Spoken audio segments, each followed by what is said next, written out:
जब मनुष्य प्रतिदिन मदिरा का सेवन करने लगता है, तो उसका शरीर धीरे धीरे अपने ही विरुद्ध कार्य करने लगता है। पहले कुछ दिनों में उसे एक हल्की गर्माहट, आत्मविश्वास या सुकून का भ्रम होता है, लेकिन यही भ्रम शरीर की सबसे बड़ी बीमारी बन जाता है। शराब सबसे पहले जिगर, लिवर को प्रभावित करती है। वहां की कोशिकाएं धीरे धीरे नष्ट होने लगती हैं। शुरुआत में थकान, पेट भारी लगना या भूख कम होना दिखता है, और कुछ महीनों में यह फैटी लिवर, हेपेटाइटिस और फिर लिवर सिरोसिस में बदल जाता है। मस्तिष्क पर इसका असर और भी गहरा होता है। शराब न्यूरोट्रांसमीटरों की क्रिया को बिगाड़ देती है, जिससे व्यक्ति का निर्णय लेने की शक्ति, याददाश्त और भावनाओं का नियंत्रण कमजोर पड़ने लगता है। लगातार सेवन से डिप्रेशन, एंजाइटी, नींद की कमी और कभी-कभी पागलपन जैसी स्थिति उत्पन्न हो जाती है। हृदय भी इससे अछूता नहीं रहता। शुरू में ब्लड प्रेशर बढ़ता है, फिर दिल की धड़कन असंतुलित हो जाती है। कुछ सालों में हृदयाघात और स्ट्रोक का खतरा कई गुना बढ़ जाता है। शरीर की धमनियां सख्त हो जाती हैं, जिससे ऑक्सीजन का प्रवाह बाधित होता है। पाचन तंत्र में शराब अम्लता को बढ़ाकर पेट की दीवारों को गलाने लगती है। यह अल्सर, गैस्ट्राइटिस, पेट दर्द और रक्तस्राव जैसी स्थितियां पैदा करती है। लगातार सेवन से आंतों में पोषक तत्वों का अवशोषण रुक जाता है, जिससे शरीर कमजोर, दुर्बल और कुपोषित दिखने लगता है। किडनी धीरे धीरे विषैले तत्वों को बाहर निकालने की क्षमता खो देती है। इससे शरीर में सूजन, चेहरे पर फुलाव और मूत्र की गंध बदलने लगती है। कुछ वर्षों में यह किडनी फेलियर तक पहुंच सकती है। त्वचा और आंखें पीली पड़ने लगती हैं, शरीर से बदबू आने लगती है और मांसपेशियां कमजोर हो जाती हैं। पुरुषों में टेस्टोस्टेरोन घटने से शक्ति और आत्मविश्वास में भारी गिरावट आती है, और स्त्रियों में हार्मोन असंतुलन दिखाई देता है। लगातार 5 से 10 वर्षों तक यह जहर शरीर को भीतर से सड़ा देता है। हर अंग धीरे धीरे चुपचाप मरता है और व्यक्ति सोचता है वह अभी भी जिंदा है। पर सच यह है कि शराब पीने वाला हर दिन अपनी मृत्यु की ओर एक छोटा कदम और बढ़ा देता है, मुस्कुराते हुए, बिना समझे कि उसका शरीर कब से रोना शुरू कर चुका है। एक रिश्ता टूटता हुआ सीता का धीरे धीरे दूरी बनाना। जब राजेश ने पहली बार बोतल हाथ में उठाई थी, तब सीता ने सोचा, वो थका हुआ है, आज छोड़ देगा। पर धीरे धीरे उम्मीदें टूटने लगीं। दूरी का क्रम ऐसा था। 1, पहली अस्वीकृति, छोटी छोटी बातों से चिढ़। एक शाम राजेश ने किसी पुरानी बात पर चिल्लाकर सीता को बेइज्जत किया। वह शब्द जो तुम्हें मेरी इज्जत करनी चाहिए के अर्थ में नहीं थे, बल्कि वे गालियां थीं, ठुकराने वाली बातें। अगली बार सीता ने जवाब भी नहीं दिया। उसने रसोई का कटोरा चुप्पी से उठाया और बच्चे के कमरे में चली गई। यह चुप्पी पहली दूरी थी, चुनी हुई, प्रत्याशित, परंतु घातक। 2, आत्म सुरक्षा की परत, भावनात्मक दूरी। अब सीता ने घर के अंदर अपने भावनात्मक पर्दे उठाने शुरू कर दिए। उसने अपने दिल की बातें रोक दी। पति से छोटी छोटी बातें भी छुपाने लगी। प्यार की जगह जिम्मेदारी रह गई। वह जानती थी कि हर टिप्पणी, हर अनुरोध क्रोध का कारण बन सकती है, इसलिए उसने क्यूरेटेड जीवन जीना शुरू कर दिया। कम बोलना, कम पूछना और बच्चे के साथ ज्यादा समय बिताना। यह सुरक्षा का रूप था, पर इसने पति के लिए एक नए अधूरापन की परत पैदा कर दी। 3, सम्मान का क्षरण, शर्म और अपमान। एक दिन मेहमानों के सामने मदिरा के नशे में राजेश ने सीता को टोक दिया। मेज पर चिल्लाकर कहा, तुम्हें संभालना नहीं आता। सीता के चेहरे से लालिमा उतर गई। उसने उस रात मेहमानों से मुंह छिपा लिया। सम्मान टूटने का दर्द उसने अपने भीतर दबा लिया, और बतौर मनोवैज्ञानिक सत्य, जब सम्मान टूटता है, प्यार स्वयं को बचाने के लिए पीछे हट जाता है। 4, फैसला, अंतिम दूरी। कई बार माफी हुई, वायदे हुई, पर हर बार वही पैटर्न दोहराया गया। एक रात जब गाली गलौज बढ़ गई और हाथ उठने का खतरा दिखा, सीता ने बच्चों को से उठाकर अपने सास ससुर के पास चली गई।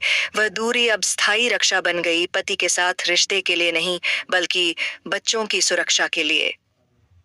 बच्चे कैसे पिता से दूर होते जाते हैं, सम्मान से घृणा तक। बच्चों का रिश्ता पिता से सहज और धारदार होता है, पर मदिरा इसे बदल देती है। क्रम इस प्रकार से बदलता है। 1, भय का अंकन। पहले वे छुपते थे, पिता की आवाज सुनकर कमरे का दरवाजा बंद कर देते।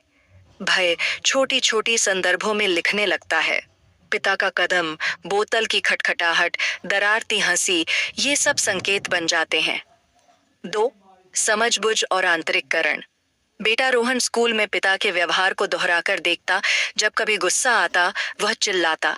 वह सीखता कि शक्ति का मतलब होता है डराना। बेटी अंजलि ने देखा कि पिता का आभास टूट चुका है। उसने पिता की ओर से शर्म महसूस करना शुरू कर दिया।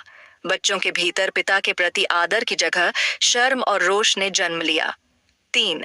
खुला संघर्ष, अपमान और गाली। समय के साथ बच्चों की पीड़ा खुलकर बाहर आती है। रोहन जब पिता से कुछ मांगता तो पिता के कटे फटे शब्द सुनता। वह लौटकर घर के बाहर गली में दोस्तों के साथ बात करता और एक रात दोस्त के जुबान से बाहर निकल गया, हमारे पिताजी बूंदी हैं। उस शब्द में ही पिता का सम्मान टूट गया। यहाँ से एडवांस होकर अपमान हो जाता है। बच्चे घर के भीतर पिता का मजाक उड़ाने लगते, गाली देते या बातें दूसरों के सामने कहते हैं। सम्मान घुटता चला जाता है। 4. दूरी का स्थायी भाव। आखिरकार बच्चे पिता से दूरी बनाए रखते हैं, न केवल शारीरिक बल्कि भावनात्मक भी। वे पिता को घर के कार्यक्रमों में आमंत्रित नहीं करते। पिता की कोई बात घरेलू चर्चा में नहीं आती। पिता अकेला और अनबुझा रहने लगता है। बच्चों के दिलों में उसकी जगह खालीपन बन जाता है, अक्सर अनकही पीड़ा में बदलकर। भाई बहन और माता पिता कैसे दूर होते हैं? रिश्तों का टूटना।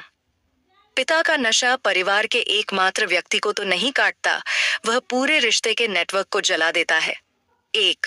भाई बहन का वास्ता, शर्म और बचाव। भाई बहन अक्सर कहते हैं हमने उसे रोका था, पर धीरे धीरे रोकना बंद कर देते क्योंकि लगातार टोकने से संबंध तनाव में आ जाता है। फिर जिस भी घर में शर्मिंदगी बढ़ती है, रिश्तेदार दूरी बनाने लगते। वे शायद मदद करने को आते हैं, पर अब वे अपने बच्चों के उदाहरण के बारे में सोचते हैं और इसलिए फिजिकल दूरी बढ़ाते हैं। यह बचाव का स्वभाव है। हम खुद को और अपने समाज को बचाएं। 2. माँ पिता, सास ससुर की प्रतिक्रिया, संतप्त पराजय। जब किसी का बेटा नशे में डूबता है तो माता पिता में 2 भाव उभरते हैं, प्रेम और शर्म। कुछ माता पिता मदद करने को आते हैं, कुछ जीवन भर के घावों से तंग आकर दूरी बना लेते हैं क्योंकि समाज की निगाहें उन्हें भी प्रभावित करती हैं। वे सोचते हमारी प्रतिष्ठा क्या कहेगी, और इस भय के चलते वे भी बच्चे और पोते की सुरक्षा के नाम पर दूर चले जाते हैं। 3. समाज और रिश्तेदार बोझ का परिमाण। समाज में देखभाल और आदर का नियम चलते हैं। कोई बार बार समस्या खींचता है तो लोग उसे झेलना बंद कर देते। मित्र, व्यवसायी और समाज ऐसे व्यक्ति से दूरी बना लेते हैं क्योंकि व्यवहारिक रूप से वह अविश्वसनीय बन जाता है। नतीजा, आदमी का सामाजिक समर्थन घटता जाता है। वह और अधिक अकेला होता है। अकेलेपन के साथ वह मदिरा के और नजदीक चला जाता है। ऐसा चक्रीय पतन बन जाता है। मनोविज्ञान का सार, क्यों रिश्ते टूटते हैं? यह सिर्फ नैतिक दोष का प्रश्न नहीं है, यह व्यवहार और सुरक्षा का प्रश्न है। 1. भरोसे का टूटना। बार बार किए गए झूठ और वादे भंग से भरोसा टूटता है और भरोसा टूटने के बाद सम्मान स्वतः घटता है। 2. प्रतिशोध और बचाव। परिवार सदस्य, अक्सर बच्चे, माता पिता की सुरक्षा के लिए दूरी चुनते हैं। यह एक रक्षा तंत्र है। 3. सामाजिक कलंक। समाज के दमन और तिरस्कार से रिश्तेदार अपने परिवार को सुरक्षित रखने के लिए दूरी लेते हैं। 4. मॉडलिंग का नुकसान। बच्चों ने पिता के व्यवहार को नकल करके सीखा, परंतु बाहर के समाज में उसे नकारात्मक व्यवहार माना जाता है, इसलिए सामाजिक अस्वीकार बढ़ता है। अंत, अकेलापन, शर्म और सीख। राजेश देखते देखते अनुभव करता है कि उसकी बोतल ने केवल उसके जीवन को नहीं बल्कि रिश्तों की जड़ों को काट दिया। पत्नी ने दूरी बनाई, बच्चे ने सम्मान खो दिया, भाई बहन ने संबंध घटा लिया, माता पिता ने आंखें फेर लीं, समाज ने अस्वीकार कर दिया और वह अकेला रह गया। एक ऐसा अकेलापन जिसमें शराब भी काम नहीं करती। पर कहानी यही नहीं खत्म होती। ये वही मोड़ है जहाँ जो गहरा टूटता है वही गहरा सीखता भी है, और यदि व्यक्ति सचमुच पछताए, मदद मांगे और बदलने का कठिन रास्ता चुने तो रिश्ते एक एक करके लौट भी सकते हैं। पर लौटना आसान नहीं। अपमान और दूरी का घाव भरने में समय, सच्चाई और निरंतरता लगती है। अभी आपने देखा कि मदिरा कैसे एक व्यक्ति का शरीर नहीं, बल्कि पूरा परिवार और समाज निगल लेती है। अगले भाग में हम जानेंगे वह परलौकिक क्षण जब इंसान अपने पतन की गहराई में झांकता है और उठने का अंतिम मार्ग चुनता है। यह मार्ग कठिन है, पर उसमें वही शक्ति है जो रिश्तों को फिर से जोड़ती है। जब समाज भी मुंह मोड़ लेता है, राजेश अब वह आदमी नहीं रहा था जो कभी मोहल्ले में हंसी बांटता था। अब उसका चेहरा थका हुआ, आंखें लाल और आवाज भारी हो चुकी थी।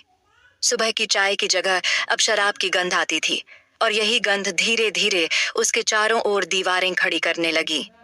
दोस्तों की दूरी, मजाक से घृणा तक। पहले उसके कुछ दोस्त थे, रमेश, अनिल, सुरेश, जो दफ्तर के बाद शाम को साथ बैठते, हंसी मजाक करते। पर धीरे धीरे राजेश की बातें बदल गईं।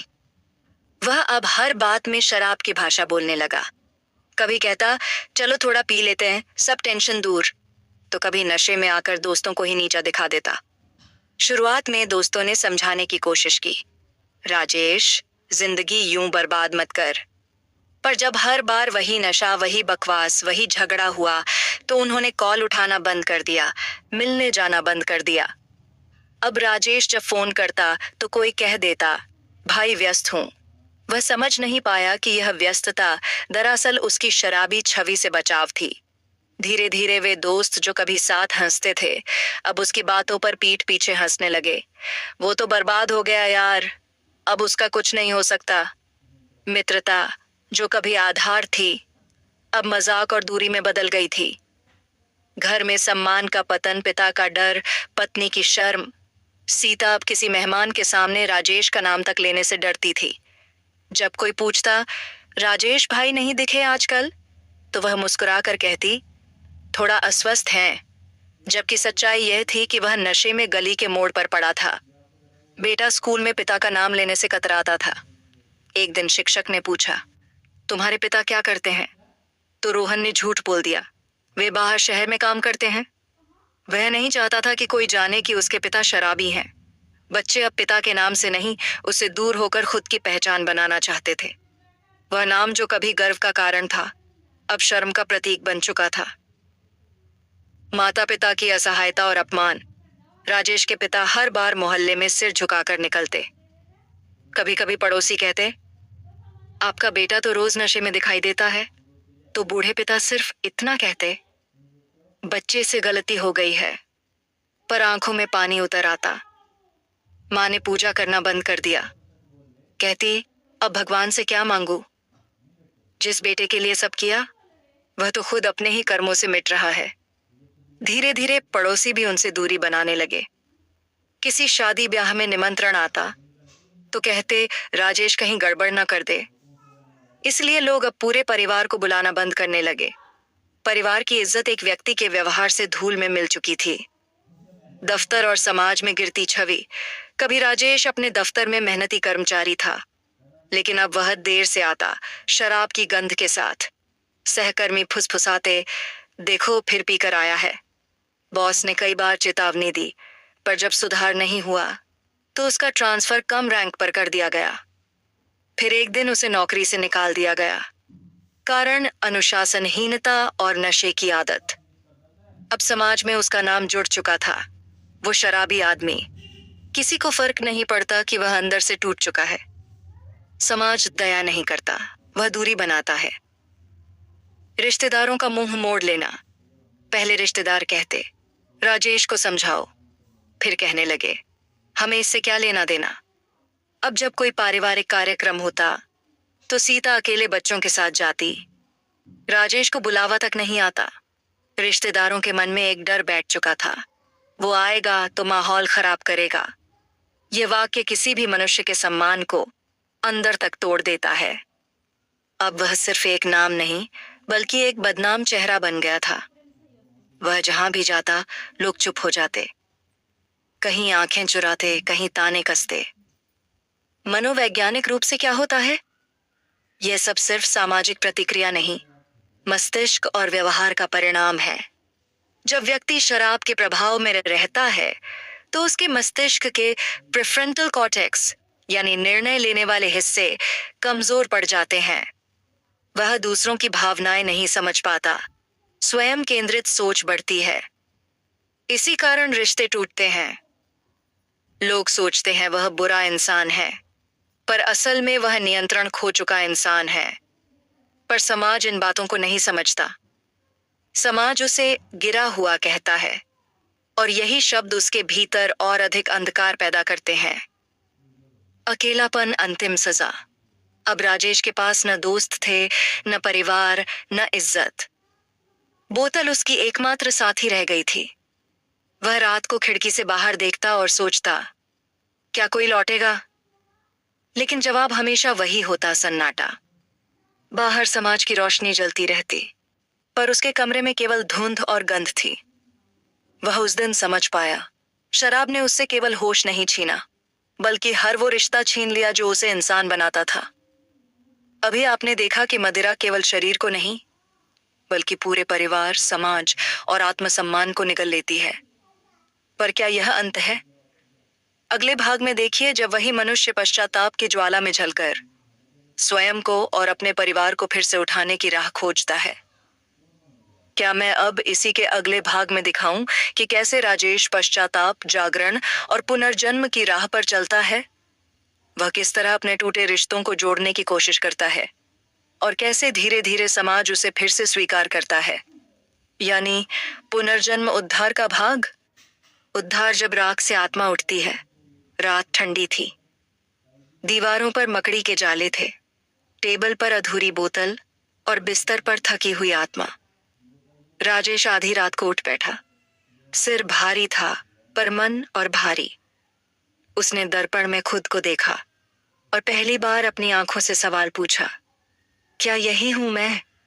कभी वह घर का गौरव था, आज खुद अपनी परछाई से डर रहा था। बच्चों की हंसी गायब, पत्नी का स्नेह खो गया, मां की आंखों की चमक बुझ चुकी थी। वह जान चुका था, यह हार किसी और ने नहीं दी, यह उसने खुद खरीदी थी। पहला जागरण, पश्चाताप की बूंद। अगले दिन वह मंदिर के पास बैठा था। कई सालों बाद किसी ने उसे हाथ जोड़ते देखा। उसकी आंखों में शराब नहीं, आंसू थे। वह बोला, हे शिव, तूने मुझे जीवन दिया, मैंने उसे बोतल में जला डाला। अब बस एक अवसर दे, मैं अपनी राख से उठना चाहता हूं। उस दिन से उसने शराब की बोतल को हाथ नहीं लगाया। शरीर कांपता, सिर दर्द से फटता, नींद नहीं आती, पर उसने सहा। हर रात वह खुद से कहता, यह दर्द मेरा दंड नहीं, यह मेरा शुद्धिकरण है। विज्ञान और आत्मबल पुनर्निर्माण की शुरुआत। पहले 3 दिन उसके शरीर में कंपी रही। यह डिटॉक्सिफिकेशन का दौर था। मस्तिष्क के डोपामिन रिसेप्टर, जो पहले शराब से उत्तेजित रहते थे, अब खालीपन महसूस कर रहे थे। पर यही खालीपन वह नया जीवन बनने वाला था। विज्ञान कहता है, जब कोई व्यक्ति नशा छोड़ता है तो उसके मस्तिष्क को खुद को फिर से संतुलित करने में समय लगता है। यही समय सबसे कठिन होता है। पर यदि व्यक्ति इस दौर को पार कर ले तो उसके भीतर नई ऊर्जा, नई संवेदना और आत्मबल जन्म लेता है। राजेश यह सब झेल रहा था, पर अब हर कांपती हुई रात उसके लिए तपस्या थी। उसके मन में केवल एक मंत्र गूंजता, अब और नहीं। परिवार की ओर पहला कदम। एक दिन वह कांपते हाथों से पत्नी सीता के पास पहुंचा।